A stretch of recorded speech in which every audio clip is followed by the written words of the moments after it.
Hi guys! So, merong isang nag-comment sa TikTok post ko. May mga ilang katanungan siya. Ang first question niya is, bawal po ba mag-compost bin dyan para sa organic waste?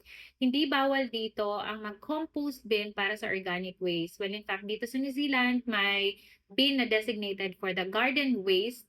Like kami, nakasubscribe kami doon. So, ang collection niyan is every month may $10 akong binabayaran. And kung gusto mo namang casual collection, like for example, pag kung kailan lang gusto mong mag-collection, so may certain fee naman for that. And also for the food waste, meron namang food scraps bin na tinatawag dito. Ang collection naman yan is weekly, wala namang charge doon. So lahat ng mga food scraps mo ay doon mo ilalagay at ang collection is every week. So, merong ditong for organic waste na mga designated bins for the organic waste.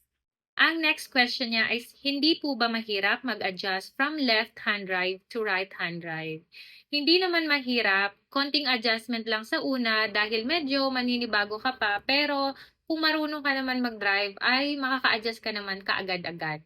And yung last na question niya is, common po ba ang motorbikes dyan para makatipid imbis na kotse? May mga motorbikes naman dito sa New Zealand pero hindi pa siya ganun ka-common like sa mga Asian countries na kagaya ng Pilipinas, Thailand, or Vietnam.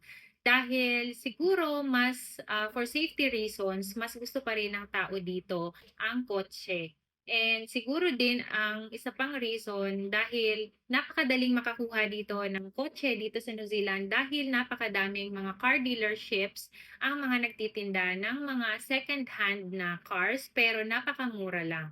Kaya siguro mas madami pa rin dito ang sasakyan kaysa motorbikes.